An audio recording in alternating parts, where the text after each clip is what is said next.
প্রতিটি মানুষের প্রতিটি বাড়িতেই খাওয়ার রুচি সম্পূর্ণ আলাদা আলাদা হয়। কারো ঝাল বেশি, কারো মিষ্টি বেশি, কারো ঝাল কম, কারো মিষ্টি কম। আজ আমি বানিয়ে নেব কাতলা মাছ দিয়ে গোবিন্দভোগ চালের রঙিন পোলাও। সব রকমের রং মিশিয়ে দিয়েছি বলে নাম দিলাম রঙিন পোলাও। সামান্য একটু আদা, খুবই সামান্য মশলা, 3টে কোয়া রসুন, একটা ছোট পেঁয়াজ।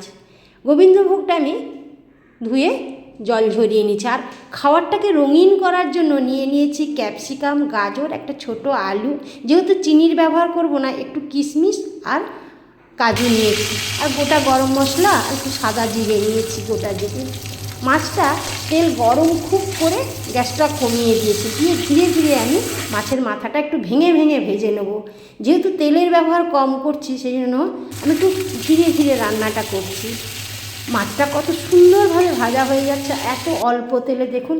শুধু কিছুই না, একটু সময়ের ব্যাপার। একটু সময় ধরে ধৈর্য ধরে রান্না করলে যেমন সুস্বাদু হয় তেমন খুব স্বাস্থ্যকরও হয়। কাজুটা আমি হালকা করে ভেজে নিচ্ছি, তারপরেই দিলাম কিশমিশ। কিশমিশটা জাস্ট হালকা একটু নেড়ে নিয়েই আমি নামিয়ে নেব। কোনো খাওয়ার পুড়িয়ে একেবারে ভাজলে কিন্তু তার খাদ্যগুণ নষ্ট হয়ে যায়। সামান্য ঘি দিয়ে গোটা গরম মশলা, শুকনো লঙ্কা, তেজপাতা আর আমি গোটা জিরে দিয়ে ফোড়নের ভালো গন্ধ বেরিয়ে এলে আলু গাজর দিয়ে সামান্য লবণ দিয়ে গাজরটা নেড়ে চেড়ে ঢেকে ঢেকে আমি একটু আলু গাজরটা নরম করে নিচ্ছি। নরম হয়ে এসেছে, সামান্য হলুদ দিয়ে দিলাম। আলুগুলো বড্ড সাদা সাদা দেখাচ্ছে। এবার ক্যাপসিকামটাও হালকা একটু নেড়ে চেড়ে আমি নামিয়ে নেব। সুন্দর গন্ধ এখনই আসছে, এত সুন্দর একটা সুগন্ধ। আলু সেদ্ধ হয়ে গেছে, পুরোটাই আমি নামিয়ে রেখে দিচ্ছি। এরপরে সামান্য একটু সর্ষের তেল আর 1 চিমটি দেশি ঘি দিলাম। গোটা গরম মশলা দিয়ে পেঁয়াজ ফোড়ন দিয়ে দিলাম। এবার দিয়ে দেবো গ্রেট করা আদা, রসুন, কাঁচা লঙ্কা। খুব সামান্য মশলা, পরিমাণ মতো হলুদ দিয়ে দিলাম। এখানে জিরের ব্যবহার হয়ে গেছে ফোড়নে, তাই আমি ধনের গুঁড়ো দিলাম আর টমেটো কুচি দিলাম। পরিমাণ মতো লবণ দিয়ে একটু জল দিয়ে টমেটোটা নরম হয়ে এলেই মশলাতে আমি গরম মশলা দেব। এই সময় গরম মশলা দিয়ে মাছের মাথাগুলো কষালে, মাছটা কষিয়ে নিলে কোনো গন্ধের সমস্যা তো থাকেই না, উল্টে একটা অসাধারণ সুগন্ধ আসে। এত ভালো হয়। আরও হয়তো একটু তেলের ব্যবহার কম করলেই হতো। একটু ধীরে রান্না করলে একদম তেল মশলা লাগে না। ধুয়ে রাখা চালগুলো দিয়ে দিলাম। ভালো করে এবার মিশিয়ে নেওয়ার পালা।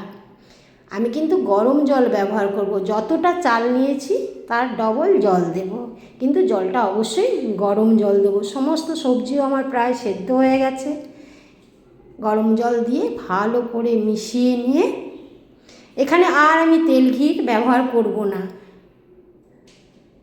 জল প্রায় হাফ শুকনো হয়ে গেছে, সামান্য একটু নিচে জল রয়েছে। এই সময় আমি দিয়ে দেবো আমার সব ভেজে রাখা সবজিগুলো, কাজু, কিশমিশ, ধনেপাতা, গোটা কাঁচা লঙ্কা। খুব হালকা করে একটু নেড়ে নিয়ে আমি আবার ঢেকে রেখে দেবো। ঠিক খাওয়ার আগেই আমি এর ঢাকাটা খুলব। একদম ঝুরঝুরে হবে, খেতেও যেমন সুস্বাদু স্বাস্থ্যকর তেমনি সুগন্ধ। মাছ দিয়ে রান্না হয়েছে, মাছের কোনো গন্ধই নেই, উল্টো দিক থেকে অসাধারণ সুগন্ধের খাবার এটি। কি ঝুরঝুরে হয়েছে, এত ঝুরঝুরে এত রঙিন খাবার সত্যি স্বাস্থ্যের জন্য খুব উপযোগী।